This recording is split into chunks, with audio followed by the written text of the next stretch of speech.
శ్రోతలకు నమస్కారం. 'క్రికెట్ నగరం' పాడ్‌కాస్ట్‌కి స్వాగతం, సుస్వాగతం. మేము లాస్ట్ ఎపిసోడ్ చేసినప్పటికి, ఇప్పటికి చూసుకుంటే చాలా జరిగింది. కొన్ని సంవత్సరాలు జరిగిందంటే కూడా అందరూ నమ్మేస్తారు. కొన్ని కెరియర్‌లు అయిపోయినాయి. యుద్ధాలు జరిగినాయి. లిటరల్లీ అండ్ ఫిగరేటివ్‌లీ యుద్ధాలు జరిగినాయి. చివరికి మాకు ఇప్పుడు తీరిక దొరికింది ఎపిసోడ్ చేయడానికి.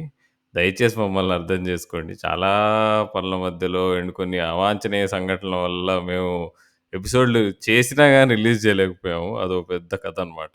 సో, ఇప్పుడు ఈ ఈ గత నెల రోజుల్లో జరిగిన విశేషాలన్నిటి గురించి మాట్లాడడానికి, లేదా మాట్లాడడానికి ప్రయత్నించడానికి మనతో పాటు ఎప్పట్లానే రాజు ఉన్నాడు. రాజు, సో, ఏమంటావు? దేని గురించి మాట్లాడదాం అంటావు ఫస్ట్?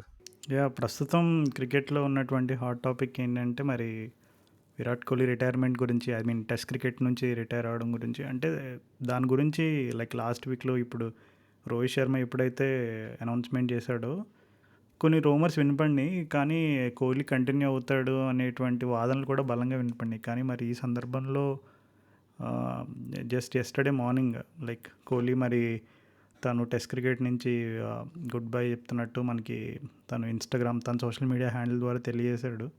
సో ఇంకా రూమర్స్ గాసిప్స్ అన్నిటికీ ఫుల్ స్టాప్ పెట్టాడు. సో ఈ న్యూస్ అంటే లైక్ లాస్ట్ ఇప్పుడు మనం ఆస్ట్రేలియాలో ఆడిన సిరీస్లో కోహ్లీ ఫామ్ని గమనించుకుని అండ్ అలాగే లాస్ట్ 3-4 ఇయర్స్లో 2019 తర్వాత నుంచి తనకి టెస్ట్ క్రికెట్లో నడుస్తున్న ఫేజ్ని కంపేర్ చేసుకుని అసలు ఈ రిటైర్మెంట్ వార్త వినగానే నీ ఫస్ట్ రియాక్షన్ ఏంటి అసలు? మనం ఇప్పుడు 2 దిగ్గజాల గురించి మాట్లాడుకోవాలి. ఇద్దరు దిగ్గజాల గురించి. రోహిత్ శర్మ, ఇంకా కోహ్లీ. రోహిత్ శర్మది కొంచెం నేను హాఫ్ ఎక్స్‌పెక్టింగ్ ఉండే. కానీ అది గూడా నిజానికి చూసుకుంటే తను గూడా నేనేమి ఎక్కడికి పోవట్లేదని ఆస్ట్రేలియా టూర్‌లో అన్నాడు. కానీ వీళ్ళిద్దరూ ఈ ఈ డిసిషన్ తీసుకోకముందే మనం ఒక ప్రెడిక్షన్ చేసాం నీకు గుర్తుంటే. ఈ ఆస్ట్రేలియా టూర్ కొన్ని కెరియర్‌లను ఎండ్ చేయబోతోంది అని. సో, అది ప్లేయర్స్ తలుచుకోకుండానే ఇగ వాళ్ళు చివరికి తలుచుకోవాల్సొచ్చిందన్నట్టు అనొచ్చు అంటావా రాజు? నాకైతే ఆ ఇండికేషనే తెలుస్తుంది. ఎందుకంటే యా క్లియర్‌గా రోహిత్ అయినా, కోహ్లీ అయినా ఇద్దరు ఏమన్నారు సీరీస్ అయిపోంగానే మేమెక్కడికి పోయేది లేదు. అసలు కోహ్లీకైతే క్వెషన్ కూడా రాలేదు. రోహిత్ శర్మని ఓపెన్‌గా అన్నారు. ఆ లాస్ట్ టెస్ట్ మ్యాచ్ తనని తాను డ్రాప్ చేసుకున్న తర్వాత ఏంటి రిటైర్ అయిపోతున్నాడు. నేనెక్కడికి పోవట్లే ఏం మాట్లాడుతున్నారన్నాడు తన స్టైల్‌లో. తను దు కూర్చున్నాడిప్పుడు. ఇక కోహ్లీది కొంచెం యాంబిగ్యస్‌గా ఉంది. కోహ్లీకే ఇంట్రెస్ట్ లేదు అన్నట్టు ఒక వర్షన్ ఒస్తోంది. సో, కానీ ఇప్పుడు ఫస్ట్ మనం కోహ్లీ దాని గురించి మాట్లాడుకుందాము. తను అయిపోంగానే వెంటనే ఎళ్లి రంజీ ట్రోఫీ గూడా ఆడాడు. రోహిత్ శర్మ గూడా ఆడాడు. ఇద్దరు ఆడాడు. మరి అక్కడ కూడా వాళ్ళెక్కువ పెర్ఫార్మ్ చేయలేదని జెప్పి ఈ డిసిషన్ తీసుకున్నారా? ఏంటో నాకర్థం కావట్లేదు. ఎందుకంటే ఆ రంజీ ట్రోఫీ మ్యాచ్‌ల తర్వాత ఒక వెంటనే చాంపియన్స్ ట్రోఫీ అయింది. చాంపియన్స్ ట్రోఫీ కంటే ముందు ఇంగ్లాండ్ సీరీస్ ఉంది. ఇంగ్లాండ్ సీరీస్‌లో కూడా ఇద్దరు బాగా ఆడారు. మరి ఎందుకని ఎందుకిట్లా సడెన్‌గా వీళ్ళు ప్లేట్ ఫిరాయించారో అర్థం కావట్లేదు నాకు. అంటే ఏమో నేను హానెస్ట్‌గా ఆస్ట్రేలియా సీరీస్ తర్వాత ఇద్దరిలో అట్‌లీస్ట్ ఒకళ్ళు రిటైర్మెంట్ ప్రకటిస్తారనుకుంటే, ఇద్దరూ ప్రకటించారు. And this is where it's going to be a problem అని నేను నమ్ముతున్నా. అంటే రంజీ ట్రోఫీ గేమ్స్ అక్కడ నాకు తెలిసి కోహ్లీ, రోహిత్ ఇద్దరు కూడా ఐసోలేటెడ్గా 1 or 2 ఆడ్ గేమ్స్ ఆడినట్టున్నారు. కంటిన్యూస్ గేమ్ ఆడలేదు. ఆడడానికి అవకాశం కూడా లేదు. ఎందుకంటే మన నేషనల్ సిరీస్లో అవి క్లాషెస్ ఉండడం వల్ల I think they hardly played. So Ranji పెద్ద ఎఫెక్ట్ అని నేను అనుకోవట్లేదు. కానీ సాధారణంగా మామూలుగా ఇప్పుడు ఇంగ్లాండ్ సిరీస్ అప్కమింగ్ టూర్ ఒకటి ఉంది. సో ఏ టీం అన్నా we have to be prepared for the transition phase. చాలాసార్లు యూనో మనం ఇంకా చాలా వెనక్కి వెళ్తే సచిన్ టెండూల్కర్ మనకు తెలిసిన ప్లేయర్స్ గురించి మాట్లాడుకోవడం మొదలు పెడితే సచిన్ అయిపోయిన తర్వాత వి ఆల్ న్యూ దట్. అంటే తను కెరీర్ ఎండ్కి వచ్చే టైంకి ఓకే మనకి సాలిడ్గా కోహ్లీ, రోహిత్ ఇట్లాంటి ప్లేయర్స్ అయితే ఉన్నారని ఒక ఆ ఎక్స్పెక్టెన్సీ ఉంది. కానీ సచిన్ లేకుండా మళ్ళీ టెస్ట్ క్రికెట్ని చూడగలమా, అసలు సచిన్ లేకుండా క్రికెట్ని చూడగలమా అనేటువంటి క్వశ్చన్ మార్క్స్ చాలామందికి సచిన్ ఎండింగ్ ఫేజ్లో అవి ఉంటూ ఉండేవి. మరి ఇప్పుడు కోహ్లీకి సంబంధించి కూడా సేమ్ అదే రకమైనటువంటి ఫీలింగ్. అంటే ఎస్పెషల్లీ టెస్ట్ క్రికెట్లో తను రికార్డులు ఏంటి, తన మైల్ స్టోన్స్ ఏంటి, ఇవన్నీ పక్కన పెట్టేస్తే స్పెసిఫిక్గా టెస్ట్ క్రికెట్ని ప్రమోట్ చేయడానికి యాజ్ ఎ ప్లేయర్గా తను ఏదో బ్రాండ్ ప్రమోషన్లా కాకుండా టెస్ట్ క్రికెట్ ఆడుతున్నప్పుడే తను గేమ్స్ జరుగుతున్నప్పుడైనా, గేమ్స్ అయిపోయిన తర్వాత అయినా, గేమ్స్ ముందైనా తను ప్రెస్ కాన్ఫరెన్స్లో కానీ, ఇంటర్వ్యూస్లో కానీ తను రిపీటెడ్గా చెప్తూ ఉండేవాడు. అంటే ఆ ఫార్మాట్ అంటే తనకి ఎంత ఇష్టమో ఆ ఫార్మాట్లో తను క్యాప్టెన్సీ చేస్తున్నప్పుడు కూడా ఎంత అగ్రెసివ్గా తను డెసిషన్స్ అంటే ఇండియా అంటే ఏదో ఒక ఇద్దరు ముగ్గురు స్పిన్నర్లను వేసుకుని వచ్చి ఏదో చోక్ చేయడం కాదు, మా దగ్గర పేస్ అటాక్ ఉంది అండ్ దానికి తగ్గట్టు మేము కూడా అగ్రెసివ్గా ఆడగలం బ్యాటింగ్లో అని ఈవెన్ ఆ పుజారా యూనో పుజారా రహానే లాంటి వాళ్ళని పక్కన పెట్టడం ఇంకా కొన్ని చాలా డెసిషన్స్ ఉన్నాయి. కానీ ఒక విధంగా చూసుకుంటే కోహ్లీ అయితే చాలా రెస్పాన్సిబిలిటీ తీసుకున్నాడు టెస్ట్ క్రికెట్ని, ఎస్పెషల్లీ ఇండియన్ టీంని టెస్ట్ క్రికెట్లో ముందుకు తీసుకెళ్ళడానికి. సో చాలా ఎవిడెంట్ విషయం ఏంటంటే కోహ్లీకి టెస్ట్ క్రికెట్ అంటే భయంకరమైన ప్యాషన్ ఉంది. తను ఏమేం చేశాడు, తను ఇంటర్వ్యూస్ ఏంటి, ఇవన్నీ మనం తర్వాత ఎప్పుడైనా డీటెయిల్గా మాట్లాడుకోవచ్చు. కానీ ఇదైతే హ్యూజ్లీ అన్ఎక్స్పెక్టెడ్ విరాట్ కోహ్లీ నుంచి. అండ్ ఎస్పెషల్లీ ఇప్పుడు గౌతమ్ గంభీర్ కోచ్ అయిన తర్వాత ఇప్పుడు అశ్విన్ రిటైర్మెంట్ అవ్వచ్చు అండ్ అలాగే ఇప్పుడు రోహిత్ అండ్ కోహ్లీ ఇద్దరిది బ్యాక్ టు బ్యాక్ అవ్వడం, ఇవన్నీ కొన్ని అనవసరమైనటువంటి మరి కాంట్రవర్సీస్కి గాసిప్స్కి దారితీస్తున్నాయి. సో వీటిల్లో నీ ఊహాగానాలకు సంబంధించి మరి ఏమైనా నిజాలు ఉండే అవకాశం ఉంటాయంటవా? అంటే కోచింగ్ సైడ్ నుంచి కానీ, మేనేజ్మెంట్ సైడ్ నుంచి కానీ, లేదంటే బీసీసీఐ సైడ్ నుంచి కానీ ఏదన్నా డిస్కషన్స్ జరగడం, అవి అనుకున్నంత ఫ్రూట్ఫుల్గా అవ్వకపోవడం, ఇట్లాంటివి ఏమైనా జరుగుంటాయని అనుకుంటున్నావు నువ్వు? నేను ఒకటి థియరీ చెప్పనా? రోహిత్‌కి అయితే నాకు తెలిసి సార్ ఇక మీరు జస్ట్ వైట్ బాల్ మీద కాన్సంట్రేట్ చేసుకుంటే చాలు కదా అని అనుంటారు. కోహ్లీ విషయానికొస్తే నా గెస్ ఏంటంటే, ఇప్పుడు మనం కొత్త డబ్ల్యూటీసీ సైకిల్ స్టార్ట్ అయితోంది కోహ్లీ. ఈ ఇంగ్లాండ్ సీరీస్ నీ ఫేర్‌వెల్ సీరీస్ అన్నారేమో. దానికి రిటర్న్‌లో కోహ్లీ లే లే లే లే అట్లా నువ్వు నాకు ఫేర్‌వెల్ సీరీస్ ఇట్లా ఇంగ్లాండ్‌ది అట్లా ఎట్లా చేస్తారు నన్ను. నేను ఇంకో డబ్ల్యూసీసీ సైకిల్ మొత్తం ఆడిపోదాం అనుకున్నాను. ODI world cup plus WTC cup 2 కొట్టి పోదాం అనుకున్నాను. మళ్ళీ ఇంకోసారి గదెత్తాలనుకున్నాను అన్నట్టు ఫీల్ అయ్యి, బట్ ఇక if he is clearly not wanted and తన మీద తనకే కొద్దిగా డౌట్స్ ఉండుంటే ఐ థింక్ వెంటనే ఇక నేను ఇంగ్లాండ్ సిరీస్‌కి గూడా నేను ఆడనని రిటైర్మెంట్ ప్రకటించాడేమో అని నాకు స్లైట్‌గా కొడుతోంది. అది ఒకటి. అండ్ ఇంకొకటి ఇప్పుడు బికాజ్ ఇది క్లియర్‌గా మనకేమొచ్చింది, ఫస్ట్ ఇన్ఫర్మేషన్ ఏమొచ్చింది? Kohli is saying that he doesn't want to play England series. He is going to retire అని వచ్చింది. యా అంతేగాని రో కోహ్లీ ఈస్ రిటైరింగ్ అని రాలేదు. యా సో, అక్కడ ఆ కమ్యూనికేషన్ మనకేదైతే వచ్చిందో ఫస్ట్ లీక్డ్ ఇన్ఫర్మేషన్, నీకు లీక్డ్ ఇన్ఫర్మేషన్ అంటే అది కొంచెం పెద్ద సోర్స్ నుంచే వచ్చింది. కాబట్టే అక్కడ నీకు అన్ని క్రికెట్ వెబ్‌సైట్స్‌లో అందరూ సీనియర్ క్రికెట్ జర్నలిస్ట్ రిపోర్ట్ చేశారు. రోహిత్ శర్మదయితే స్ట్రెయిట్ అవే ఒకటే వచ్చింది. రోహిత్ శర్మ రిటైరింగ్ అని వచ్చింది. అంతేగాని Rohit Sharma is not willing to be a part of selection availability అని ఇట్లాంటి న్యూస్‌లు రాలే. కోహ్లీ విషయంలో అట్లొచ్చింది. So, that is where I think we can understand కొద్దిగా డిఫరెన్స్ ఉందండి రెండిట్లో. స్పెసిఫిక్గా కోహ్లీ న్యూస్కి వస్తే, ఐ మీన్ పర్టికులర్గా ఇప్పుడు వచ్చే ఇంగ్లాండ్ టెస్ట్ సిరీస్లో అంటే ఇంకొకటి అసలు ఈ థియరీ, నువ్వు చెప్పిన థియరీ ఇప్పుడు నేను ఇంగ్లాండ్ టెస్ట్ సిరీస్లో తనకి ఎంత క్రూషియల్ రోల్ ఉంటుంది దాని గురించి మాట్లాడదాం అనుకున్నా. కానీ ఇప్పుడు సడన్గా ఇప్పుడు recent series of events, IPL మధ్యలో బ్రేక్ అవ్వడం, ఐ మీన్ లైక్ పాకిస్తాన్తో ఈ కాన్ఫ్లిక్ట్స్, ఈ యుద్ధాలు, ఇవన్నీ దీని గురించి సడన్గా ఈ టైప్ ఆఫ్ బ్రేక్ దొరికినప్పుడు, అన్ఎక్స్పెక్టెడ్ బ్రేక్ కొన్నిసార్లు, అంటే కోహ్లీ ఆల్సో హ్యాస్ 2 కిడ్స్ కదా ఇప్పుడు. ప్రాబ్లీ ఏమన్నా ఆ, అరే ఇంత కష్టపడుతున్నా, ఇప్పటివరకు ఇంత క్రికెట్ ఆడాను, ఇంత లైఫ్ చూశాను, సో ఏదో ఐ మీన్ లైక్ ప్రాబ్లీ కొన్నిసార్లు ఇన్స్టింక్టివ్గా కూడా మేబీ అనిపించి ఉండొచ్చు కదా. ఓకే, ప్రాబ్లీ ఇంకా నేను ఐపీఎల్ అలాగూ ఫుల్ ఫ్లెడ్జ్డ్గా ఇంకొక 3-4 ఇయర్స్ అయితే పక్కాగా ఆడతాను అండ్ వన్ డే క్రికెట్లో కూడా ఆడుతున్నా, one day cricket is like my format అనే ఒక ఫీలింగ్ ఉంటుంది. T20 is already retired.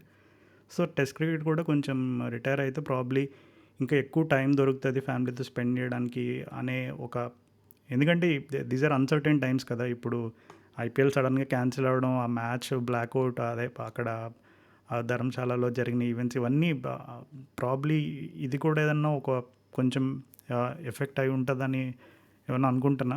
You're not sure probably మరి అంటే కోహ్లీ ఒక్కటి నువ్వు చూసుకుంటే ఈ ఐపీఎల్‌లో కోహ్లీ అంటే రన్స్ లిస్ట్‌లో నీకు ఆరెంజ్ క్లాబ్ రేస్‌లో ఉన్నాడు. యాజ్ యూజువల్ పెర్ఫార్మ్ చేస్తున్నాడు గానీ, ఒక మ్యాచ్ నీకు గుర్తుంటే చాలా స్ట్రేంజ్‌గా క్యాచ్ డ్రాప్ చేసాడు ఒకటి. ఇంటెన్సిటీ అంటే నీకు కోహ్లీ లాంటి ప్లేయర్ ఎప్పుడైనా అద్భుతమైన క్యాచ్‌లు పట్టడానికి పోయి కొద్దిగా మిస్ అయితాడు. అంతేగాని స్ట్రెయిట్ ఫార్వర్డ్ క్యాచ్‌ని కంప్లీట్‌గా అసలు మిస్ కొట్టి డ్రాప్ జేస్తాడు. సో, ఏదో something and he is not at his usual best అన్నట్టు అనిపిస్తుండే ఈవెన్ దో రన్స్ కొడుతున్నా గాని. ఏమంటావు? ఇంకొక థియరీ ఏం వినపడుతుందంటే కోహ్లీ క్యాప్టెన్సీ కావాలని అడిగాడు. క్యాప్టెన్సీ ఇవ్వడం కుదరదని చెప్పడము కూడా ఒక కారణమై ఉంటదని అలాంటి గాసిప్స్ అది సోషల్ మీడియాలో అక్కడ ఇక్కడ వినబడుతుంటాయి కదా! కానీ నాకు తెలిసి అందులో నిజం లేదని నేను అనుకుంటాను. ఎందుకంటే Kohli like RCB it's like his team. So, తను ఆర్‌సీబీ కూడా తను క్యాప్టెన్సీ అయిన తర్వాత కూడా when RCB went through those little bit of uncertain times అంటే మళ్ళీ ఎవరిని క్యాప్టెన్ చేయాలి? తర్వాత పతిదార్ ఇట్లా వీటి ఈ జరుగుతున్నప్పుడు ఐఎమ్ ప్రిటీ ష్యూర్ మేనేజ్మెంట్ వాళ్ళు ఒకసారి కోహ్లీని సంప్రదించి ఉంటారు. అంటే ఆర్సీబీ వాళ్ళు మరలా క్యాప్టెన్సీ చేసే ఇంట్రెస్ట్ ఉందా అని చెప్పి. And Kohli would have straight away said no. So, నాకు తెలిసి క్యాప్టెన్సీ కోహ్లీ అడిగే అంత ఎందుకంటే తను చూడనిదేం లేదు క్యాప్టెన్సీ పరంగా he he's done a lot of things like for the national team in all formats. So, captaincy అడుగుంటాడని అయితే నేను అనుకోవట్లేదు. ఎనీవే లైక్ అసలు ఓవరాల్‌గా ఈ అసలు ఈ రిటైర్మెంట్‌కి సంబంధించినటువంటి డిస్కషన్ కంటే అసలు ఈ కోహ్లీ టెస్ట్ క్రికెట్‌ని టెస్ట్ ఫార్మాట్‌లో కోహ్లీని నువ్వు తన గురించి ఆలోచించినప్పుడు నీకు బాగా గుర్తుండేటువంటి కోహ్లీ ఇన్నింగ్స్ గానీ ఏదన్నా స్పెషల్ మూమెంట్స్ ఏమన్నా గుర్తొస్తున్నాయా? 2014 ఎండింగ్‌లో ఆస్ట్రేలియాలో తను actual the birth of Kohli the run machine అంటాను నేనైతే. సో, తన పీక్ అక్కడి నుంచి స్టార్ట్ అయిందని చెప్పుకోవచ్చు మనం. అది తన సెకండ్ టూర్ ఆఫ్ ఆస్ట్రేలియా. అది మన first test match fill hues చనిపోయిన తర్వాత ఇమ్మీడియేట్‌గా సీరీస్ గుర్తుంటే అందరికి. సో, అప్పుడు నీకు ఆ ఇయర్‌లో మధ్యలో ఇంగ్లాండ్ సీరీస్‌లో ఘోరంగా ఫ్లాప్ అయితాడు కోహ్లీ. సో, తన టెస్ట్ గేమ్ మీద చాలా క్వెషన్ మార్క్స్ అయితుండే. కానీ బట్ అవన్నీ ఎదుర్కొంటూ తను ఎట్లయితే వచ్చి ఆ ఫస్ట్ అడిలైడ్ టెస్ట్ మ్యాచ్‌లో 2 ట్విన్ సెంచరీస్ కొట్టి అండ్ ఆ ఫోర్త్ ఇన్నింగ్స్‌లో అంత పెద్ద చేజ్ 450 రన్స్ ఎంతో 445 ఎంతో చేజ్ చేస్తూ ఉంటాం మనం. తను, రహానే పార్ట్నర్‌షిప్పు. తనతో రహానే ఔట్ అయిపోతాడు. ఇంక టేల్ వస్తది. టేల్ వచ్చినా గాని తను ఆ టేల్‌తో ఆడుతూ అండ్ ఇక గెలిచేస్తాడు అని అనుకుంటున్నప్పుడు అమ్మో! That was I think that is ఇక బిగినింగ్ అక్కడి నుంచి కోహ్లీ డిఫరెంట్ వెర్షన్ కనిపించింది మనకి. అండ్ ఐ థింక్ నా మోస్ట్ మెమరబుల్ టెస్ట్ బాల్ ఇన్నింగ్స్‌లలో I think that has to be one of my most memorable innings అనమాట. అది అంటే చూసా కూడా నేను కోహ్లీ ఔట్ అయినప్పుడు నాకు అగైన్ సేమ్ మనకు ఎప్పుడైతే సచిన్ ఇట్లాంటి ఏంటి ఎక్స్ట్రార్డినరీ ఇన్నింగ్స్‌లు ఆడుతూ ఔట్ అయ్యి ఇక టీమ్ ఓడిపోయినప్పుడు ఏ బాధ కలుగుతదో, సేమ్ ఫీలింగ్ నాకప్పుడు ఆ 14లో అడిలైడ్‌లో తను సెకండ్ ఇన్నింగ్స్‌లో ఔట్ అయిన తర్వాత కలిగిందనమాట. తను గూడా అదే అంటే అట్లాంటి బాడీ లాంగ్వేజ్‌తోనే తను గూడా అరే! నాకిప్పుడు పోవాలని లేదు. నేను టీమ్‌ని గెలిపించాలి అన్న దాంతోనే తను నడుచుకుంటూ పెవిలియన్‌లోకెళ్తాడు. So, that is of course that a అప్పుడు నాకు తెలిసి సిడ్ మోంగా వీళ్ళందరూ సిడ్ మోంగా ఒక ఆర్టికల్ రాసేటప్పుడు I think Kohli has attained batting nirvana అని. సో, అండ్ ఆ ఇన్నింగ్స్ గురించి అప్పుడు షేన్ వార్న్ కామెంటరీలో ఉన్నాడు. షేన్ వార్న్ క్లియర్‌గా చెప్పాడు ఇప్పుడు కామెంటరీ నాకింకా గుర్తు. I don't think I will ever see a better test innings than this అని. సో, అండ్ క్లియర్‌లీ అంతకంటే బెటర్ టెస్ట్ ఇన్నింగ్స్ చాలా తక్కువ చూసుంటాం మనం.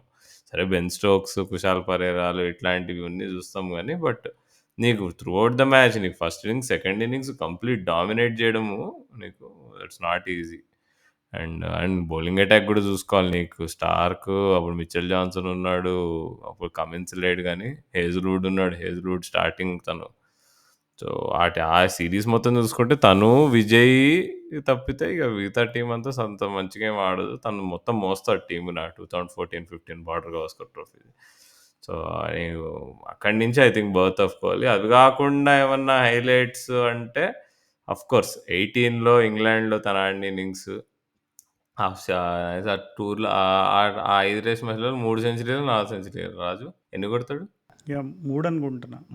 అండ్ ఆ ఇంగ్లాండ్ సీరీస్ కంటే నాకింకా నచ్చిన తన పెర్ఫార్మన్సెస్ 2018లో ఐ థింక్ సౌత్ ఆఫ్రికా పోతాం గదా మనం. 17 ఇయర్ ఎండింగ్‌లో ఎళ్లి యాహ్! అది అండ్ అక్కడ నీకు స్టేన్, ఫిలాండర్, రబాడా, అప్పుడే వచ్చిన లుంగి ఎంగిడి. లుంగి అప్పుడు ఫస్ట్ ఇమ్మీడియేట్‌గా వచ్చినప్పుడు వితౌట్ ఇంజ్యూరీస్ ఒక వేరే లెవెల్‌లో ఏసేవాడు బౌలింగు. చాలా టఫ్ బౌలింగ్ అటాక్ అది. ఆ బౌలింగ్ అటాక్ మీద, ఆ స్పైసీ సౌత్ ఆఫ్రికన్ పిచెస్ మీద తను చాలా బాగా ఆడతాడు. ఒక ఇన్నింగ్స్‌లో అయితే 145 ఎంతో కొడతాడు. నాకు సెకండ్ టెస్ట్ మ్యాచ్ నాకు గుర్తు. అది కూడా ఓడిపోతాం మనం. సో, అది ఎక్స్‌ట్రార్డినరీ బ్యాటింగ్ అసలు. కోహ్లీ ఆ నాకు తెలిసి ఆ 17 ఎండింగ్ నుంచి 18 మొత్తం was like extraordinary Kohli. And నీకు 15 నుంచి పీక్ అనుకుంటే నీకు ఎక్కడి వరకు కంటిన్యూ అయింది 2019 వరకు కంటిన్యూ అయింది. ఒక రకంగా ఈ కోవిడ్ కొద్దిగా దెబ్బతీసిందేమో అనుకుంటాం. ఒక్కసారి కోవిడ్ హిట్ అయిన తర్వాత మనం ఒక డిఫరెంట్ వెర్షన్ ఆఫ్ కోహ్లీని చూసాం. సో, నీకు చూడు ఇప్పుడు యావరేజెస్ చూసుకుందాం మనం. 2011లో 22 యావరేజ్. అప్పుడే వెస్ట్ ఇండీస్‌తో డెబ్యూ చేసాడు. అప్పుడు తను అప్పుడు జెరోమ్ టైలరు వీళ్ళందరూ ఈజీగా ఔట్ చేసి పడేసారు. కోహ్లీ ఎంతైనా వైట్ బాల్‌లో అప్పటి వరకు సెంచరీలు కొట్టేసాడు. చేస్ మాస్టర్‌గా కొద్ది పేరు తెచ్చుకుంటున్నాడు గానీ, టెస్ట్ మ్యాచ్‌లకొచ్చేటప్పటికి అంత ఇంకా సీన్ లేదు అన్నట్టు మాట్లాడారు. ఆ ఇయర్ ఎండింగ్‌లో మనకు గుర్తున్న 2011 ఇయర్ ఎండింగ్‌లో నీకు ద్రావిడ్, లక్ష్మణ్ వాళ్ళిద్దరికి రిటైర్మెంట్‌లు ఇవ్వాల్సొచ్చిందప్పుడు. సో, ఆ సీరీస్‌లో నాకు ఇయాన్ చాపెల్ ఒక మాట అంటాడు. ఏంటి ఆ సీనియర్ ప్లేయర్స్ ఇద్దరు ఫెయిల్ అయితుండే కదా! ఆల్రెడీ కంటిన్యూయస్‌గా బౌల్డ్ అయితున్నాడు. లక్ష్మణ్ కూడా అసలు తన ఫేవరెట్ గ్రౌండ్స్ అయిన ఆస్ట్రేలియన్ గ్రౌండ్స్‌లో కూడా తను ఏమి ఆడట్లే అప్పుడు. సో, తనొక మాట అంటాడు. నేను ఇప్పుడు ఈ ప్లేయర్స్ అందరూ ఏజ్ అయితున్నారు. ఇక వీళ్ళ టైమ్ ఈజ్ అప్ అని ఇయాన్ చాపెల్ ఒక కాలమ్ రాస్తూ ఒక మాట అంటాడు. నాకు ఇంకా గుర్తు. ఇట్లా సడెన్‌గా నేను మొన్న మ్యాచ్ చూస్తుంటే ఎవరో ఇట్లా ఆఫ్ సైడ్ నుంచి బాల్ ఫ్లిక్ చేసి మిడ్ ఆన్‌కి కొట్టారు. అది లక్ష్మణ్ ఏమో అని చూసా. చూస్తే కాకపోతే కాదు కోహ్లీ షాట్ కొట్టింది. So, I think it is time for them to move on and him to take over అన్నట్టు అన్నాడాయన పెద్ద మనిషి. సో, అక్కడి నుంచి ఇక రెస్ట్ ఈజ్ హిస్టరీ అని చెప్పుకోవచ్చు.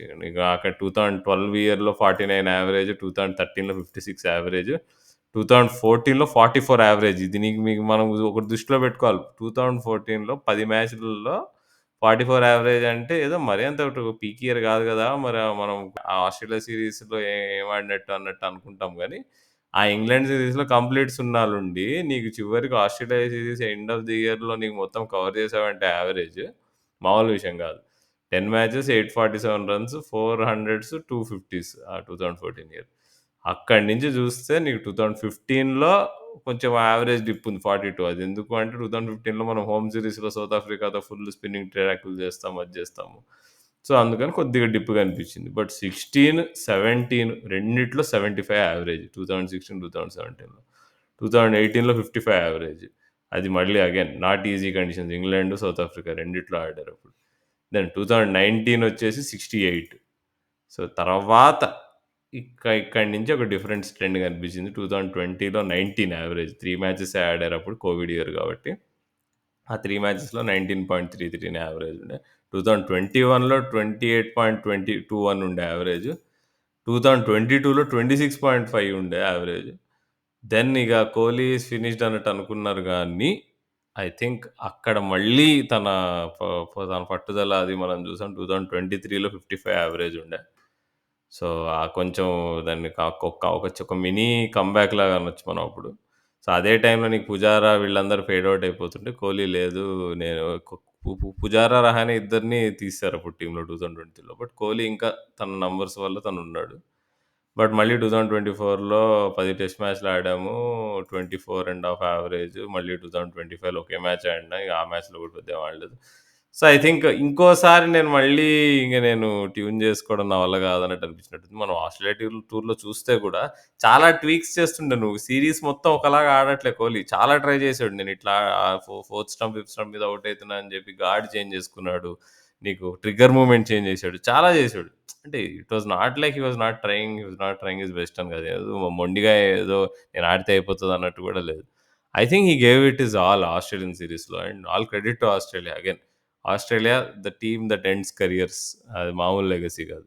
ఓకే. 'కోహ్లీ' ద ప్లేయర్ గురించి చెప్పావు. బట్ 'కోహ్లీ' ద కెప్టెన్ గురించి ఆలోచించినప్పుడు ఇండియన్ టీమ్‌కి తను ఐ మీన్ ఒక కెప్టెన్‌గా తను ఏం కాంట్రిబ్యూట్ చేశాడు? ఎట్లాంటి చేంజెస్ తీసుకొచ్చాడు? ఇవన్నీ అందరికీ బాగా టాప్ ఆఫ్ ద లిస్ట్‌లో గుర్తుండేదైతే definitely the fitness levels and that hunger and also fast బౌలర్స్‌ని బ్యాక్ చేయడం, నమ్మిన వాళ్ళని ఎక్కువ వాళ్ళకి backing them to the hill. So, ఇట్లాంటివి చాలా చూసాము. నీకు పర్టిక్యులర్‌గా కోహ్లీ క్యాప్టెన్సీ గురించి గుర్తు తెచ్చుకున్నప్పుడు are there any victories that you remember very fondly? Of course 2017 ఆస్ట్రేలియాతో బెంగుళూరు టెస్ట్ మ్యాచ్. వామ్మో! దట్ వాస్ ఐ థింక్ ఏమన్నా టెస్ట్ మ్యాచ్ రాజు అది.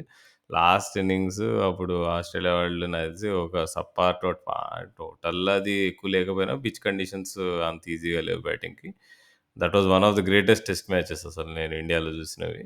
సో, అక్కడ నీకు 15, 20 ఓవర్స్‌లో మనం ఆల్ ఔట్ చేస్తాము. నేను ఆ 20 ఓవర్స్‌ని నేను ఆ రోజు అప్పుడు యూఎస్‌లో ఉండే నేను. పడుకొని పొద్దున్న లేచి చూసేటప్పటికి మ్యాచ్ అయిపోయింది. మనం గెలిచేసామన్నారు. ఇమ్మీడియేట్‌గా 5కి లేచి నేను మ్యాచ్ రీప్లే చూసా. Last innings. సో, ఆ రీప్లే గూడా నాకు తెలిసిన రిజల్ట్ ఆల్ ఔట్ అయిపోతారు ఆస్ట్రేలియా వాళ్ళన్నీ గూడా. బట్ ఏమన్నా అట్మాస్ఫియరా! నీ కోహ్లీ క్రౌడ్‌తో ఆడుకోవడము, బ్యాట్స్‌మెన్ మీద ప్రెషర్ పెట్టడం అది. అండ్ నేను లైవ్ గూడా కోహ్లీ కెప్టెన్సీ చేస్తున్న టెస్ట్ మ్యాచ్ ఒకటి నేను అటెండ్ అవ్వడం జరిగింది. నా ఫస్ట్ టెస్ట్ మ్యాచ్ ఎక్స్‌పీరియన్స్ అది. ఉప్పల్లో వెస్ట్ ఇండీస్‌తో అయిన టెస్ట్ మ్యాచ్ 2018లో. అక్కడ నేను ఆ రోజు ఏదైతే డిసైడింగ్ డేస్ ప్లే ఉండేనో ఆ రోజు ఎళ్ళాను నేను. సో, కంప్లీట్ 10 వికెట్స్ మన వాళ్ళు తీయడం చూసాను నేను. నాకది అప్పుడు అర్థమైంది. కోహ్లీ గ్రౌండ్‌లో ఆ క్రౌడ్‌తో ఎట్లా ఆడుకుంటాడు. క్రౌడ్ గూడా ఎలా ఒక ఫ్యాక్టర్ ఉంటుంది టెస్ట్ మ్యాచ్‌లో బ్యాట్స్‌మెన్ ప్రెషర్ పడడానికి అనేదని క్లియర్‌గా నాకు కనిపించింది. అండ్ నీకు ఒక గ్రేట్ హాల్‌మార్క్ నాకేం కనిపిస్తుందంటే కోహ్లీ అంటే ప్లేయర్స్ అందరూ టీ ప్రకటించంగానే నడుచుకుంటూ పవలియన్‌లోకొస్తున్నారు. మేమందరం అరుస్తున్నాం. ఆఫ్‌కోర్స్ యాజ్ యూజువల్ అందరం అరుస్తాము. అండ్ మాతో క్రౌడ్‌లో సుధీర్ గూడా ఉన్నాడు. The famous 'Tendulkar' fan. So, ఆయనుంటే మామూలుగుండదు గదా! సో, అట్లా మా వైపు జూసి కోహ్లీ అప్లాడ్ జేస్తున్నాడు. పక్కన జడేజా ఉన్నాడు. జడేజాని ఇట్లా తట్టి, కంగ్రాచ్యులేట్ జెయి వాళ్ళ వల్లే నీకు వికెటొచ్చింది" అని క్లియర్‌గా చెప్పాడు. ఎందుకంటే జడేజా బౌలింగ్ జేస్తున్నప్పుడు నాకు గుర్తు. మేమందరం క్రౌడంతా మాసివ్‌గా ఒక రోర్ ఇచ్చింది. ఇమ్మీడియేట్‌గా బ్యాట్స్‌మెన్ మామూలు ప్రెషర్‌లో లేకుండా స్టెప్ ఔట్ అయ్యి స్టంప్ ఔట్ అయితాడు. నాకెవరో బ్యాట్స్‌మెన్ గుర్తు రావట్లే. గుడ్. సో, నీకు క్లియర్‌గా అది నాకర్థమైపోయింది స్టేడియంలో. మన క్రౌడ్ పెడుతున్న ప్రెషర్ వల్ల జడేజాకి ఆ వికెట్ దొరికిందని నాకర్థమైంది. అండ్ కోహ్లీ అది అక్నాలెడ్జ్ చేసాడు. అండ్ జడేజాని గూడా చెప్పు క్రౌడ్‌కి ఆ విషయము. వా వాళ్ళని థాంక్ చేయి అని చెప్పి అన్నాడు. So, that was very sincere of Kohli. So, అది మనకర్థమైంది. సో, అంటే ఒక రకంగా అంత రూడ్, బ్రాష్ అని కోహ్లీ అంటుంటారు గానీ, I don't think he is a bad person ఒక రకంగా. యాహ్! ఇంకా మనం కోహ్లీ గురించి స్పెషల్‌గా తన ఇన్నింగ్స్ గురించి, తన వీక్‌నెస్‌ల గురించి మాట్లాడుకోవడానికొస్తే, ఈ ఔట్ సైడ్ ఆఫ్ స్టంప్ వేస్తే చాలు కోహ్లీ ఎక్కువ డ్రైవ్ అటెంప్ట్ చేస్తూ ఉంటాడు. ఫుల్ అండ్ వైడ్ ఏస్తే ఈజీగా వికెట్ ఇచ్చేస్తాడు.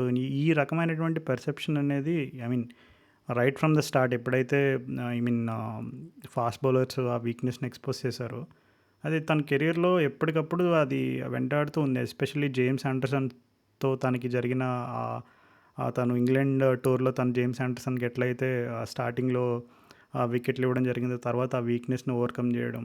ఇది ఐ మీన్ లైక్ కోహ్లీ కెరియర్‌లో ఇప్పుడు when players are defined, obviously they are defined by a lot of reasons. But పర్టికులర్‌గా వీక్‌నెస్‌ని ఓవర్‌కమ్ చేయడం గురించి కోహ్లీకి ఉన్నటువంటి వీక్‌నెస్‌కి సంబంధించి నువ్వు ఇందాక చెప్పినట్టు ట్రిగ్గర్ మూవ్‌మెంట్ గానీ, ఆ స్టాన్స్ చేంజ్ చేసుకోవడం గానీ, ఇంకా తను ఇంగ్లాండ్‌కెళ్ళినప్పుడు తను ఎంత డిసిప్లైన్డ్‌గా తను అంటే of course there was a share of luck as well.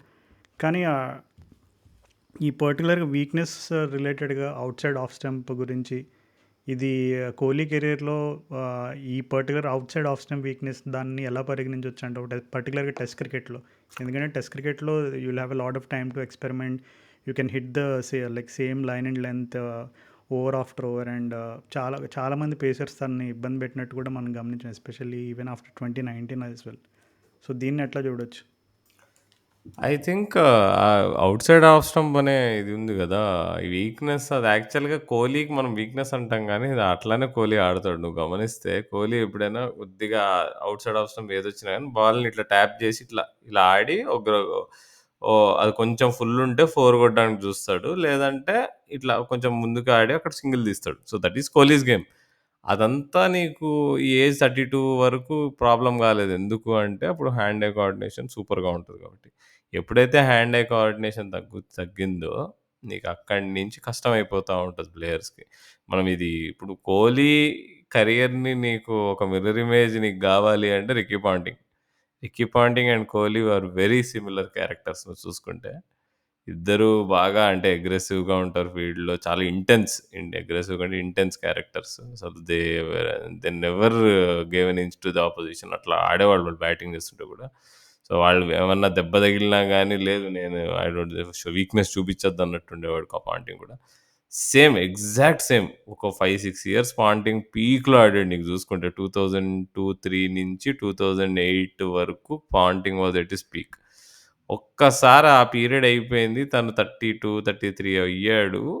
అక్కడి నుంచి నువ్వు కంప్లీట్ స్లైడ్ చూసావు. పాంటింగ్ కెరియర్‌లో కూడా అదే ఉంది. నువ్వు కోహ్లీ విషయంలో కూడా అదే. నీకు ప్రతి ఏడు నీకు 2019 వరకు 65లు, 70 యావరేజ్ చేస్తున్న మనిషి సడెన్‌గా నీకు అక్కడి నుంచి 20స్‌లోకి పడ్డాడు కదా! So, that is I think age always catches up.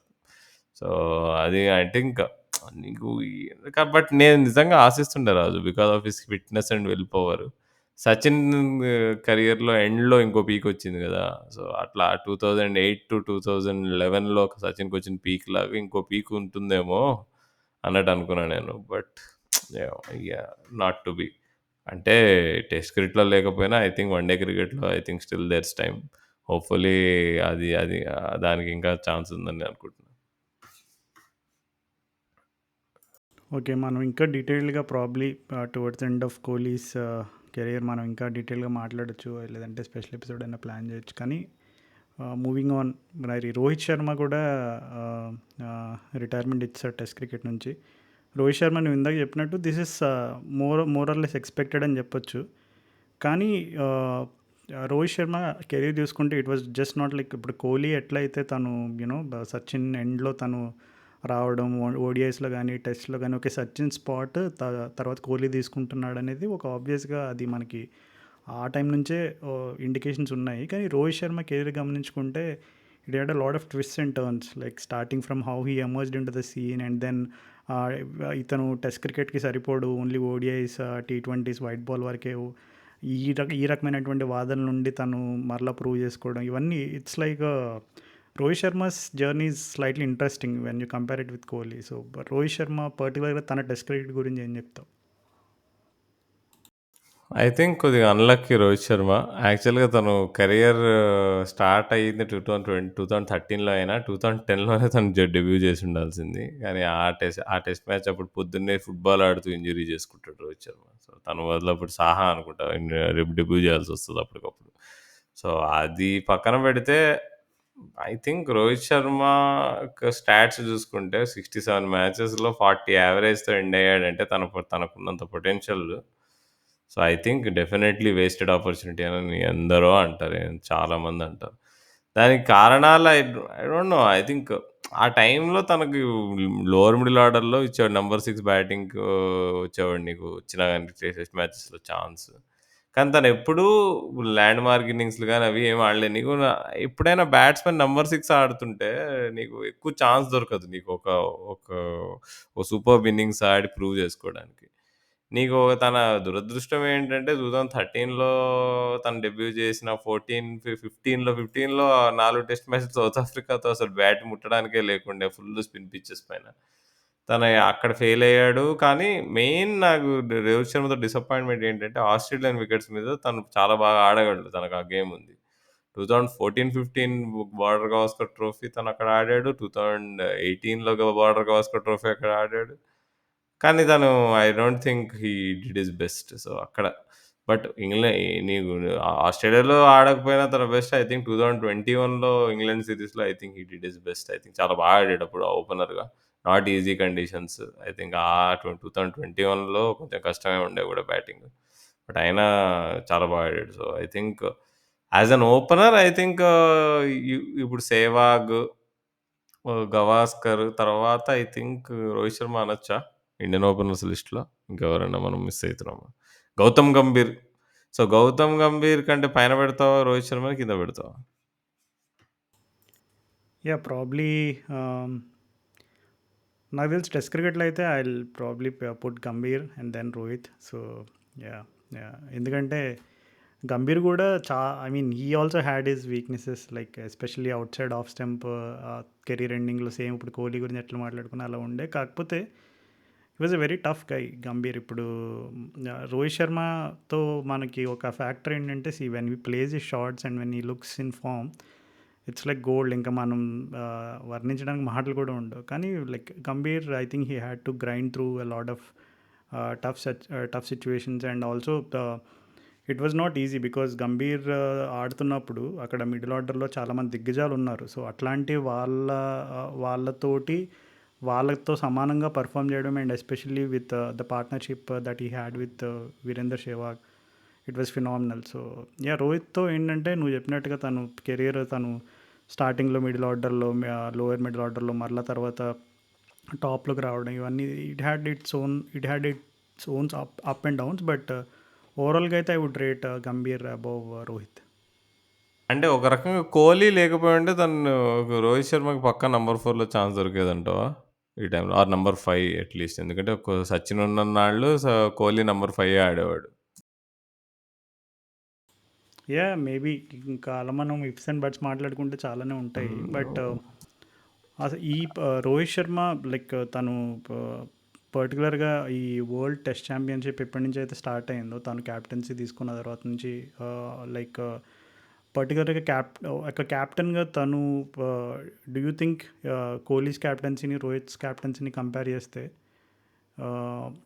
How do you think both of them fare like in terms of captaincy?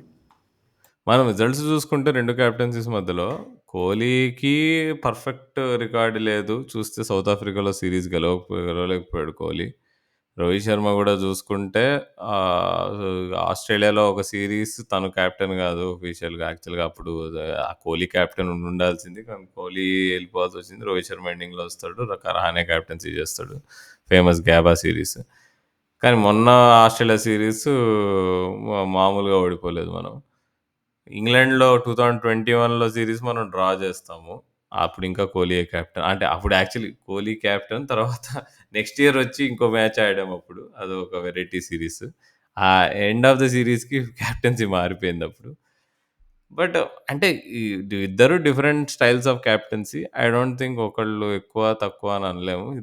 Both were good captains నన్నడిగితే. సో, అంటే రోహిత్ శర్మ విషయంలో ఏంటంటే ఒక నెగెటివ్ ఏంటంటే కోహ్లీకి he had bowlers at their peak.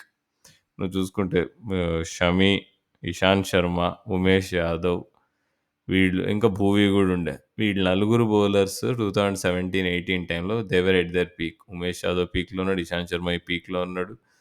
నీకు షమి కూడా అప్పుడు పీక్ అంటే పీకే. నీకు 18-19లో షమి బాగా మంచి పీక్లోనే ఉన్నాడు. సో నీకు కానీ రోహిత్ శర్మ టైంకి వచ్చేటప్పటికి ఇషాంత్ శర్మ కెరియర్ అయిపోయింది. టెస్ట్ క్రికెట్ కెరియర్ అయిపోయింది. జస్ట్ ఇప్పుడు ఐపీఎల్ ఆడుతున్నాడు. 2021కే అయిపోయింది ఇషాంత్ శర్మ కెరియర్, ఏజ్ అయిపోయింది. నీకు ఉమేష్ యాదవ్ కూడా అప్పటికి ఆఫ్ కలర్ అయిపోయాడు. భూవీ కెరియర్ 2018-19లో గట్టి ఇంజరీలు అయినాయి, ఇంకా అయిపోయింది. జస్ట్ రెడ్ బాల్ కెరియర్ అయిపోయింది అక్కడ. నీకు ఒక్క బెనిఫిట్ ఏం దొరికిందంటే బుమ్రా ద బౌలర్ సడన్‌గా ఎండ్ ఆఫ్ కోహ్లీ క్యాప్టెన్సీకి వచ్చి రోహిత్ క్యాప్టెన్సీలో he was the Bumrah that we are seeing now. So, ఆ ఫ్యాక్టర్ వల్ల తను కొన్ని రిజల్ట్స్ మనం చూడగలిగాం. ఇప్పుడు మన England series last year home series ఉండే 24లో. ఆ సిరీస్ మనం గెలిచింది ఎందుకు అంటే, ఆ రోజు వైజాగ్‌లో థర్డ్ ఇన్నింగ్స్‌లో బుమ్రా ఏసిన స్పెల్, ఆ రివర్స్ స్వింగ్ వల్ల. సో, నీకు అది లేకపోయుంటే నాకు తెలిసి ఆ ఇంగ్లాండ్ టెస్ట్ సిరీస్ కూడా వేరేగా ఉండేది. నాకు తెలిసి రిజల్ట్ వేరే అయ్యి ఉండొచ్చు. సో, ఒకవేళ నువ్వు జస్ట్ ఇమాజిన్ నువ్వు ఆ న్యూజిలాండ్ సిరీస్ ఓడిపోయి, ఆ సిరీస్ ఓడిపోయి ఉండుంటే, ఇంగ్లాండ్ సిరీస్ ఓడిపోయి ఉండుంటే I think Rohit captaincy career would have been very bad. Yeah, కానీ ఫిట్నెస్ పరంగా చూసుకుంటే ఐ మీన్ లైక్ కోహ్లీ తను ఎక్కువ క్యాప్టెన్సీలో ఉన్నప్పుడు ఆర్ ఈవెన్ యాజ్ అ ప్లేయర్గా కూడా ప్లేయర్స్ ఫిట్నెస్ లెవెల్స్ పైన ఎక్కువ తను ఆ, చాలా ఆ, చాలా స్టబ్బర్న్గా స్టాన్స్ అయితే తీసుకున్నట్టు మనకు తెలిసిందే. అండ్ ఈవెన్ బీసీసీఐ పైన కూడా ఐ మీన్ ఎన్సీఏలో కూడా వాళ్ళు గైడ్లైన్స్ అవన్నీ కూడా యూనో కొన్ని ఎస్పెషల్లీ కోహ్లీ క్యాప్టెన్సీగా ఉన్నప్పుడు అక్కడ ఏమేమి చేంజెస్ వచ్చినాయి ఇవన్నీ కూడా మనకు తెలిసిన విషయాలే. కాకపోతే లైక్ రోహిత్ శర్మని ఎక్కువ తన్ని వెంటాడినటువంటి ఒక విషయం ఏంటంటే, అరే ఫిట్గా లేడు ఇట్లాంటివి ఎక్కువ, ఈ వాదనలు ఎక్కువ వినపడేవి. అంటే తను ఫామ్లో ఉన్నాడా లేదా అనే దానికంటే ఈ రకమైనటువంటి వాదనలు వినపడ్డాయి. కానీ don't think he was that bad slip catcher. అంటే తను స్లిప్ క్యాచింగ్‌లో I think he has taken some really amazing catches. What you say about అంటే ఇందాక నువ్వు కోహ్లీ ఒక క్యాచింగ్ ఎగ్జాంపుల్ చెప్పావు కదా! Like Kohli Rohit despite being whatever like the people say about him, I think he has done like decently well in terms of fitness or even the fielding aspect. Fielding పరంగా Rohit Sharma catching was good గానీ, on field ఎప్పుడు తను ఇన్‌ఫీల్డ్‌లో ఆడే ఉండేవాడు కాబట్టి test మ్యాచెస్‌లో fielding was not an issue. Only thing ఏంటంటే ఒకటిలే ఫిట్‌నెస్ వల్ల మ్యాచెస్ బాగా మిస్ అయ్యేవాడు రోహిత్. చూసుకుంటే అది ఆ ఫేమస్ కోవిడ్‌లో జరిగిన బీజీటీ సిరీస్‌లో తను ఆడాడు కదా! తను గాబా టెస్ట్ మ్యాచ్ తర్వాత వస్తాడు టీమ్‌లోకి. సో, చాలా లేట్ అయిపోతది. అప్పుడు last test match Gabba test మ్యాచ్‌కే వస్తాడు. లాస్ట్ టెస్ట్ మ్యాచ్‌కి వస్తాడనుకుంటా రోహిత్. అప్పటి వరకు టీంలో ఉండడు. కోహ్లీ కూడా ఉండడు స్టార్టింగ్‌లో. తన ఫిట్‌నెస్ వల్ల రోహిత్ లేట్ అయితది. అప్పుడు అదేంది ఆ కోవిడ్ ప్రోటోకాల్స్ వల్ల 14 డే క్వారంటైన్ ఉంటాడు. సో, అట్లా అట్లా అయ్యి అండ్ మొన్న టెస్ట్ మ్యాచ్ మొన్న బీజీటీలో కూడా ఫస్ట్ టెస్ట్ మ్యాచ్ ఆడాడు రోహిత్. ఆఫ్‌కోర్స్ రోహిత్‌కి ఫిట్‌నెస్ ఇష్యూస్ డెఫినెట్‌లీ ఉన్నాయి. అది ఆఫ్‌కోర్స్ నెగెటివే. బట్ అక్కడ మన సుప్రీంలీ ఫిట్ అథ్లీట్ కూడా 36 ఇయర్స్‌కి రిటైర్మెంట్ ఇచ్చాడు. అంత లెవెల్ ఆఫ్ ఫిట్‌నెస్ లేని రోహిత్ శర్మ 38 ఇయర్స్ వరకు ఆడాడు. అది of course volume of test matches different అనుకో. రోహిత్ శర్మ 67 టెస్ట్ మ్యాచెస్ ఆడాడు. కోహ్లీ 123 టెస్ట్ మ్యాచెస్ ఆడాడు. ఆల్మోస్ట్ డబుల్ ఆడాడు Kohli. So, physical aspect Rohit Sharma విషయంలో నాకు ఇంకా ఎక్కువగా అనిపించింది. If you ask me 2024 year మనం లాస్ట్ ఇయర్ చూసుకుంటే చాలా మాట్లాడుకున్నాం. రోహిత్ శర్మ అంటే టెస్ట్ మ్యాచెస్‌లో క్లియర్‌లీ అంటే తను 21, 22లో బాగా ఆడాడు గానీ 23, 24కి వచ్చేటప్పటికి తను ఎట్లయితే ఒక ఓపెనింగ్ బ్యాట్స్‌మెన్‌కి ఫాస్ట్ బౌలింగ్ పిక్ చేయడంలో ఆ క్విక్‌నెస్ ఉండాలి కదా! ఆ హ్యాండ్ ఐ కోఆర్డినేషన్ అది డెఫినెట్‌లీ మిస్సింగ్ అనిపించింది. సో, కోహ్లీ, రోహిత్ శర్మ ఇద్దరిలో హ్యాండ్ ఐ కోఆర్డినేషన్ స్లో అయింది. అండ్ రోహిత్ శర్మ కేస్‌లో hand eye coordination is everything నన్నడిగితే. తను ఎట్లయితే ఆ పుల్ షాట్ ఆడడానికి వీటన్నిటికి. నువ్వు చూసుకుంటే ఆ న్యూజిలాండ్ సీరీస్ ఎండింగ్‌లో చూసుకుంటే ఆస్ట్రేలియా సీరీస్‌లో అయినా గానీ షార్ట్ బాల్ ఏస్తే ఈజీగా రోహిత్ శర్మ దొరికిపోతాడనే సిట్యుయేషన్‌కొచ్చేసింది. సో, ఐ థింక్ నువ్వు లాస్ట్ టెస్ట్ మ్యాచ్ వాంకడేలో గూడా మ్యాట్ హెన్రీకి దొరికేస్తాడు. ఇట్లా నీకు నైదర్ షాట్ నీకు కొంచెం ఫుల్ గుడ్ లెంత్ గాని ఒక బాల్ ఏస్తే మ్యాట్ హెన్రీ ఒక అగ్లీ పుల్ షాట్ ఆడతాడనమాట. సో, వాట్ ఈస్ దిస్ అని అందరం అనుకున్నాం. నేను అయినా గాని అసలు బిఫోర్ టెస్ట్ మ్యాచెస్ గూడా నేను మనం ఈ పాడ్‌కాస్ట్‌లో గూడా మాట్లాడుకున్నాం. ఐ థింక్ 22లోనో ఎప్పుడు 23లోనో వరల్డ్ కప్‌కి ముందు 2023 వరల్డ్ కప్‌కి ముందు మనం చాలా డిస్కషన్ చేసుకున్నాం. ఐ థింక్ రోహిత్ శర్మ నాకెందుకో ఆ ఇయర్ ఐపీఎల్ అప్పుడే అనుకుంటా. 23 ఐపీఎల్ అప్పుడే మాట్లాడుకున్నాం అనుకుంటా. I don't see him to be at his best. Pull shot late అయితున్నాడు. అప్పుడు ఐ థింక్ ఉమ్రాన్ మలిక్ ఇట్లాంటి వీళ్ళు బాగా పేస్ చేసే బౌలర్స్‌తో కూడా కొద్దిగా ఎందుకో రోహిత్ ఇదివరకు ఈజీగా సిక్స్‌లు కొట్టేవాడు. వాట్ ఈస్ హ్యాపెనింగ్ అనుకున్నాం. కానీ 2023 వరల్డ్ కప్‌లో ఐ థింక్ ఆ డౌట్స్ అన్నీ పోయినాయి మనకి. ఎక్స్‌ట్రార్డినరీగా ఆడాడు 2023 వరల్డ్ కప్. బట్ ఆ 2023 వరల్డ్ కప్ తర్వాత ఐ థింక్ అగైన్ తను ఐ థింక్ ఐ థింక్ మనం ఆ లెవెల్ ఫార్మ్ మళ్ళీ చూడలేకపోయాము. I don't know when will we see. అది మళ్ళీ వరల్డ్ కప్ 2024 టీ20 వరల్డ్ కప్‌లో చూసాం బ్రీఫ్‌గా. నీకు ఆస్ట్రేలియాతో ఆడిన ఇన్నింగ్స్. సో, స్టిల్ నీకు హి హాస్ గాట్ ఇట్ అని కొన్ని ఇన్నింగ్స్‌లో ఆడతాడు. కొన్ని షాట్స్ ఆడుతుంటాడు. బట్ అగైన్ కొన్ని కొన్ని సార్లు చూస్తుంటే తన డిస్మిసల్స్ అవి ఇవి ఐ థింక్ సంథింగ్స్ రాంగ్ అనిపిస్తా ఉంటది. So, which is the reason why I think it is best that he retired I guess. Test మ్యాచెస్‌లో there is nowhere to hide. కానీ వన్ డే మ్యాచెస్‌లో మరి ఇంకో 2 ఏళ్ళు ఆడి ఇద్దరు కప్పెత్తుతారంటావా రాజు మరి సౌత్ ఆఫ్రికాలో? యాహ్! ప్రాబబ్లీ ఐ థింక్ అదొక్కటే కారణం కనపడుతుంది. ఎందుకంటే 2023 ఇండియాలో జరిగిన వరల్డ్ కప్‌లో ఏం జరిగిందో తెలిసిన విషయమే. సో, ప్రాబబ్లీ ఆ కల నెరవేరలేదు. ఎట్లైనా 50 ఓవర్ వరల్డ్ కప్ ఇండియాకి యూనో ఆ విక్టరీని అందించే వాళ్ళు రిటైర్ అవ్వాలి అనే ఆ సంకేతాలైతే ఏమో బలంగా వినపడుతున్నాయి, కనపడుతున్నాయి. మరి ఆ టైం వరకు మరి వాళ్ళు ఆ ఫార్మాట్‌లో రానిస్తారా? లేదంటే ఐ మీన్ ఎంతవరకు ప్రెషర్ ఉంటది మేనేజ్మెంట్ నుంచి, బీసీసీఐ నుంచి ఇవన్నీ మనం ప్రాబ్లీ ముందు ముందు తెలుసుకోవచ్చు. కానీ మూవింగ్ ఆన్ ఇంకా మనం ఐపీఎల్ ఫీవర్‌లోకి వెళ్ళిపోదామా? Of course. సో, వెయిటింగ్ అసలేం ఇక్కడ. జరిగింది? అసలు వారం రోజులు ధర్మశాల సస్పెన్షన్ అన్నారు. ధర్మశాలలో ఆ ఫ్లడ్ లైట్స్ అవన్నీ ఆఫ్ చేసిన వాళ్ళు ఎవరు? ఏంటి? అసలు ఏమన్నా ఇన్ఫర్మేషన్ ఏమన్నా తెలిసిందా నీకసలు? ఎవరు ఆఫ్ జేశారంటే, ఒకసారి అట్లా మనము కొద్దిగా ధర్మశాల నుంచి 80 కిలోమీటర్లు పశ్చిమం వైపు వెళ్తే మనకు ఆన్సర్ దొరికేస్తదక్కడ. సో, ఐ థింక్ అందరికీ తెలుసు ఎందుకని ఆపేశారో అప్పుడు. బ నాకు మ్యాచ్ జరుగుతున్నప్పుడే నాకు కొడుతుండే బాగా. ఎందుకు పెడుతున్నారు? కొండ మీద ఉంటది స్టేడియము. మంచిగా లైట్‌లేసి నైట్ మ్యాచ్ ఆడుతున్నారు. పక్కనే యుద్ధం స్టార్ట్ అయితుందక్కడ. ఆల్రెడీ ఆ రోజు ముందు రోజు నుంచే మ్యాటర్ చేంజ్ అయిపోయిందక్కడ బార్డర్ దగ్గర. I think it was a mistake. But match పెట్టినా గాని ఎట్లయితే ఇమ్మీడియేట్‌గా మ్యాచ్ మధ్యలో ఆపేసి ఎవాక్యుయేట్ చేశారో దట్ వాస్ వెరీ గుడ్. అంటే మామూలుగా అందరూ టెన్షన్ అవుతారు గదా! అట్లా గాకుండా జస్ట్ ఒక ఫ్లడ్ లైట్ ఆపి, మెల్లిగా సైడ్ నుంచి అందరిని పంపించేసారు చూడు. That was very good organising. So, kudos to BCCI. ఏమి అవాంఛనీయ సంఘటనలు గాకుండా. సో, ఆఫ్‌కోర్స్ ప్లేయర్స్‌కి గూడా ఏమీ కొద్దిగా భయపడ్డారు. కొంతమంది ప్లేయర్స్ ఇప్పుడు మళ్ళీ 1 వీక్ తర్వాత రామంటున్నారు. కానీ మొత్తానికి ఆర్‌సీబీ కప్పు కొట్టకుండా ఉండడానికి చాలా ఫ్యాక్టర్స్ ఎదురుపడుతున్నాయంటావు. ఏమంటావు?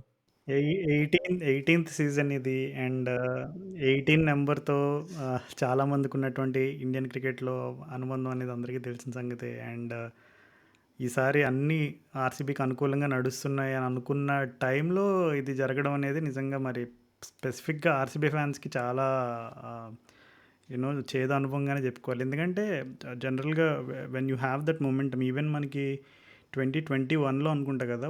సేమ్ ఇలాగే అప్పుడు కోవిడ్ లాక్‌డౌన్ వల్ల ఐపీఎల్‌ని ఆఫ్ చేసి మళ్ళా యూఏఈలో కంటిన్యూ చేశారు. సో, ఆ టైంలో కూడా ఇట్లా బ్రేక్ వచ్చినప్పుడు వి ఆల్ నో హౌ ఇది మొమెంటమ్ ఎట్లా చేంజ్ అవుతది.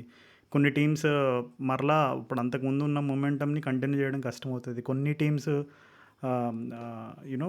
They can come back to form and all of that. కానీ ఒక గుడ్ థింగ్ ఏంటంటే already I think 3 or 4 teams almost eliminate అయిపోయినట్టున్నారు. I think 3 probably. అందులో మన సన్ రైజర్స్ కూడా ఒకటుంది. సో, ఇంగ ఇలాంటి టీమ్స్‌కైతే వాళ్ళకి పెద్దగా వచ్చేది లేదు, పోయేది లేదు. ఆ ఉన్న గేమ్స్‌ని ఆడుతూ, పాడుతూ ఆడేయడమే. కానీ teams like definitely RCB or Mumbai or even teams like DC, Lucknow, Punjab వీళ్ళంతా కూడా కొంచెం అంటే ఇప్పుడు ఆర్సీబీ, ముంబై అంటే ఆర్సీబీ ఎస్పెషల్లీ ఆర్సీబీ అంటే వాళ్ళు కొంచెం మంచి పొజిషన్‌లో ఉన్నారు.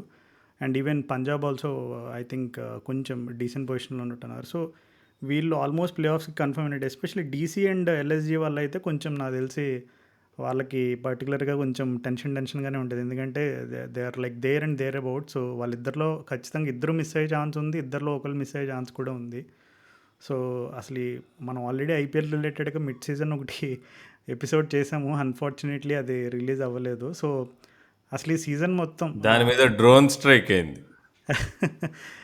సో, అసలు ఈ సీజన్ మొత్తంలో లైక్ ఇప్పుడు చాలానే హైలైట్స్ ఉన్నాయి. మనం మాట్లాడుకోవడం స్టార్ట్ చేస్తే వైభవ్ సూర్యవంశి దగ్గర నుండి అండ్ అలాగే ఇంకా చాలా ఉన్నాయి. సో, చూసుకుంటే ఐ థింక్ జీటీ వాళ్ళకి I don't think it's going to be easy for them as well. ఎందుకంటే ఒకవేళ బట్లర్ వచ్చినా రాలేకపోయినా ఎప్పుడూ నువ్వు టాప్ 3 పైన డిపెండెంట్ అయ్యుండే. Even Rashid Khan also is not that Rashid Khan that we know. And hmm. Prasidh Krishna ఉన్నాడు. బట్ నీకు ఎప్పుడు కూడా ప్లే ఆఫ్స్కి దగ్గరికి వెళ్ళినప్పుడు అండ్ ఎస్పెషల్లీ ఇట్లా బ్రేక్ ఇన్ మొమెంటం వచ్చినప్పుడు ఖచ్చితంగా కొన్ని టీమ్స్ స్ట్రగుల్ అవుతాయి. So, I have a strong feeling Gujarat might struggle when the IPL resumes. Definitely they will make it to the top 2 or play ఆఫ్స్కి వెళ్తారు. టాప్ 2లో కూడా ఉండే అవకాశం ఎక్కువ ఉన్నది. బట్ ఎందుకో నాకు ఎంఐఆర్ ఆర్సీబీ అనిపిస్తుంది. సో, చూద్దాం, ఫింగర్స్ క్రాస్డ్. ఇంకా hardly probably couple of weeks will get a better clarity on who is going to win the title. సరే మరి చూద్దాం మరి మనం నెల రోజులు ఒక ఎపిసోడ్ చేయడానికి కుదరలేదు. చాలా అయిపోయినాయి. సో, ఇంకో 12 మ్యాచ్‌లున్నాయి. లీగ్ మ్యాచెస్ తర్వాత ప్లే ఆఫ్స్ ఉంటాయి. ఈ మధ్యలో ఎన్ని గందరగోళాలైతాయి, ఎన్ని కొత్త కొత్త విషయాలు జరుగుతాయో తెలీదు మనకి ఐపీఎల్‌లో. కొంతమంది ఫారెన్ ప్లేయర్స్ రావట్లే గూడా. సో, ఆ ఒక్క foreign player that is Josh Hazlewood రాకపోవడం వల్ల ఐ థింక్ హెవీలీ హిట్ అయ్యే టీమ్ ఏదైనా ఉందంటే అది ఆర్‌సీబీ అనమాట. హేజల్‌వుడ్ ఏస్తున్న యాక్యురేట్ బౌలింగ్ వల్లనే వాళ్ళు ఇంత దూరం వచ్చారని నేను నమ్ముతున్నాను భువీతో పాటు. So, I think it will be interesting to see. ఇప్పుడు 17వ తారీఖు అంటే ఎల్లుండి నుంచి మళ్ళీ ఆడతారు ఐపీఎల్. సో, అప్పుడు ఎలా ఏ ఫ్రేమ్ ఆఫ్ మైండ్‌లో వస్తారు అక్కడ మరి కోహ్లీ ఇప్పుడు టెస్ట్ క్రికెట్ తన మైండ్‌లో లేకుండా వచ్చి ఎలా ఆడతాడు? ఈ ఈ సీజన్ మొత్తంలో చూసుకుంటే రన్స్ కొడుతున్న కోహ్లీ యాజ్ యూజువల్ కంప్లెయింట్ ఏంటంటే స్ట్రైక్ రేట్ బిలో 150 ఉందని అందరూ కంప్లెయింట్ చేస్తున్నారు. బట్ అయినా వాళ్ళ సుపీరియర్ బౌలింగ్ అటాక్‌తో ఐ థింక్ తన రోల్ తను ప్లే చేస్తున్నాడు అనుకోవచ్చు. బట్ ఆ బౌలింగ్ అటాక్ ఇప్పుడు ఒక పెద్ద దెబ్బ తగిలింది కాబట్టి ఇట్ షుడ్ బి ఇంట్రెస్టింగ్.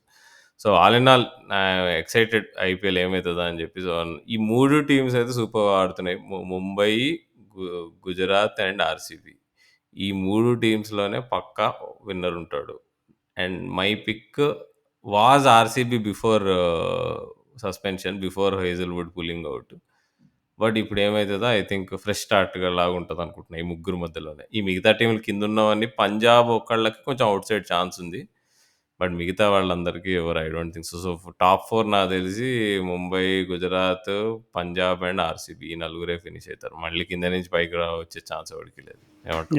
చూద్దాం. I think Punjab or Bengaluru ఇద్దరిలో ఎవరో ఒకరు గెలిచినా I think it will be good for IPL. ఎందుకంటే ఇప్పటివరకు ట్రోఫీ గెలవలేదు కాబట్టి వాళ్ళు. So and lot of interesting like you know విషయాలు నువ్వు ఆల్రెడీ చెప్పావు. ఇప్పుడు కొంతమంది ప్లేయర్స్ వస్తారా రారా ఇట్లాంటి అన్సర్టనిటీస్ ఉన్నాయి. సో ఇవన్నీ మరి టీమ్స్ అధిగమించి ఎవరు టాప్ 2లో ఉంటారు, ఫైనల్ ఎవరెవరికి మధ్యన ఉంటుంది, ఇవన్నీ మనం ఈ డీటెయిల్స్ అన్నీ మనం మళ్ళీ నెక్స్ట్ ఎపిసోడ్లో మనం మాట్లాడుకుందాం. So until next time, it's a goodbye from Rahul and myself Raju. See you.